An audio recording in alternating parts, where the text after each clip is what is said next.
figure out what's important in your life and then put that on the calendar first.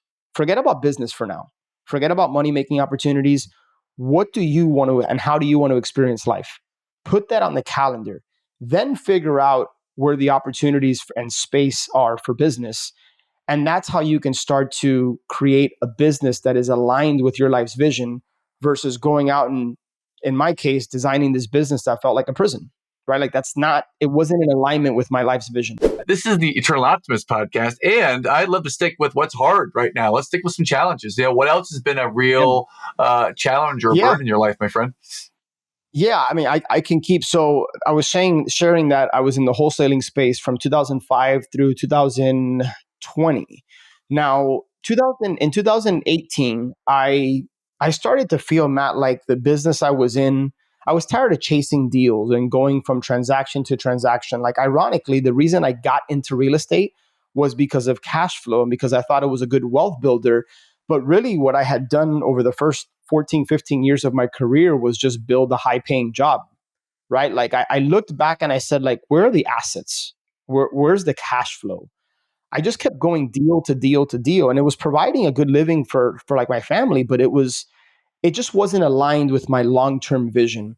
And so I really started to do the deep work of figuring out, like, what's the direction I want to go in?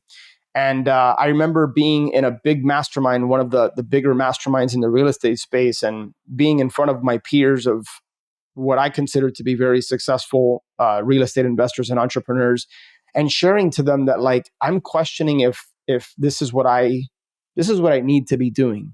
And it was very hard for me to get vulnerable and say, hey, my heart's not into this business anymore. I feel like I've built this prison that is my business, and now I'm stuck in it. Like, that's how I'm feeling. And fortunately, because of the coaches, mentors, the people I had in my life, I got an opportunity to really reflect, get clear about what I wanted. And long story short, in 2020, like literally right before COVID, I started the process of transitioning out of that business.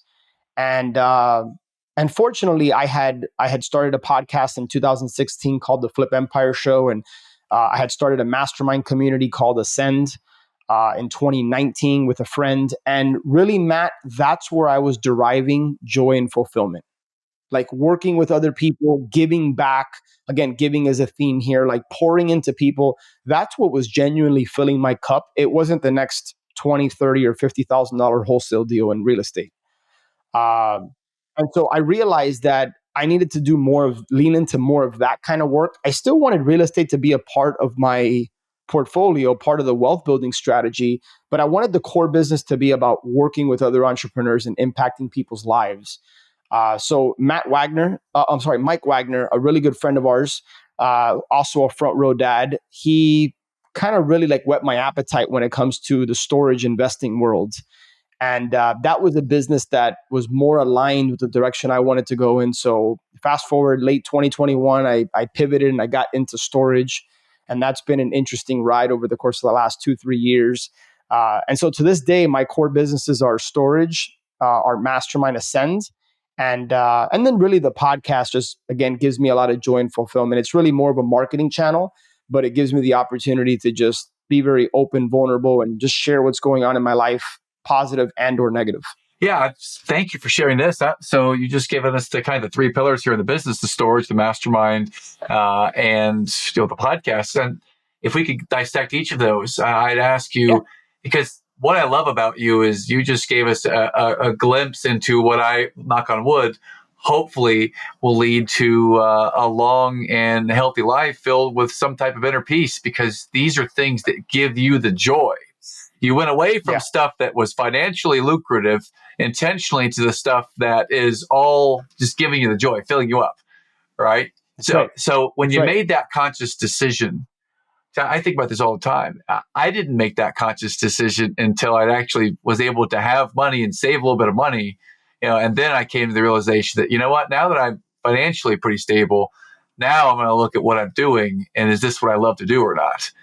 So I'm curious, did you have a certain level of financial stability that got to a place where now I can go do what I love? Or was it, just talk a little bit about that transition to doing stuff that you love more.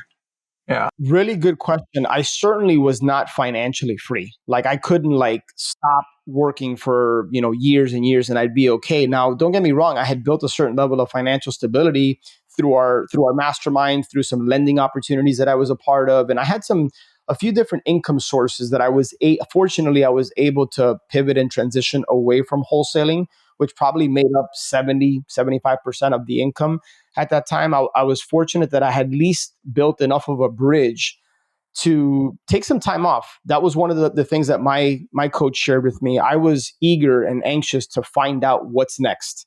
And he told me, he's like, Alex, take at least a few months, take a sabbatical to really just enjoy the fruits of your labor and give yourself the space and to get the clarity about what's next versus trying to run up and conquer the next mountain. And that was, looking back, I'm so grateful that he gave me that advice, because I would have probably jumped into a business based on the opportunity and not based on my vision. Right. And that's one of the things I really want people listening or watching this to get from this is, when you don't have a clear vision for your life, everything looks like an opportunity.